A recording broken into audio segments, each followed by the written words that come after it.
Okay, load 1626, customer DOUANGDARA.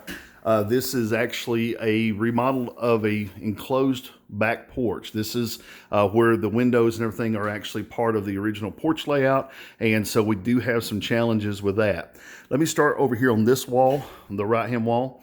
It is 162 inches, 169 inches to the end of this, 16 feet to the end of that piece of furniture. If you see back there in the back, there's a few of the windows from the principal house, and that is all brick wall.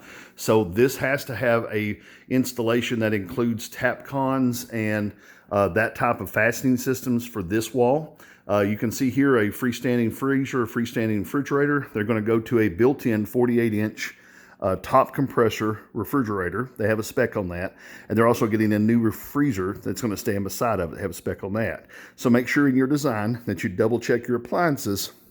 They're going to be on this wall, but you need to look at that from that point of view. Now, from the end of this home theater over to that other end is basically lined up with that bulkhead in the overhead. And if you look at my drawing, you'll see a measurement to the edge of that bulkhead. That is 97.5 inches off the floor. Our top alignment must not exceed 93 inches. 96 inches with molding would be perfect.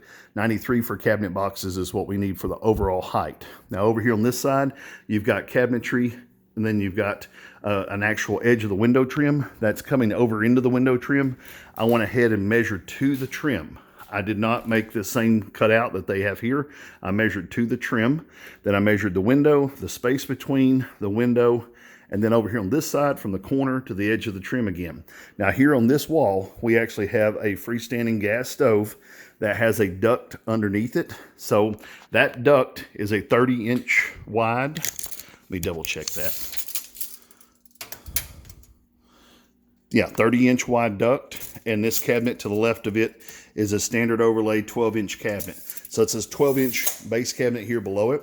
Standard overlay is what we're going to need to make this work correctly because it's so close to the wall, and also for the center of the window to work out the way it was before.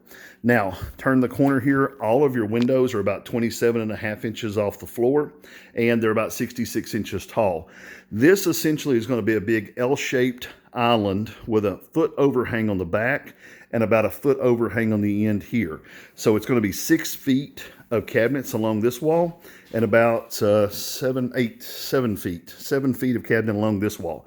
And it's going to be felt bottomed cabinets. They want them to be movable, where they're going to sit on top of the actual floor, because when we're done, they're going to slide that L-shaped island up against the face of the windows and use it just like you see this is being used now as an open buffet type area. And they're wanting to get rid of the table is what they're trying to do, is create that L-shaped edge.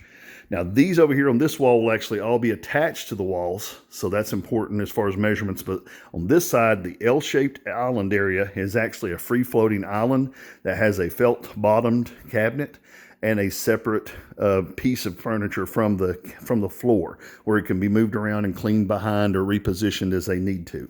Kind of a multi-purpose room. Basically, you've got a 106-inch wall there as far as height, but then the ceiling is vaulted all the way up. And also, if you take a look up there, that is actually where the exhaust is run across the top of the cabinets. They want those cabinets to be tall enough that it will actually include that exhaust, where you don't have any problems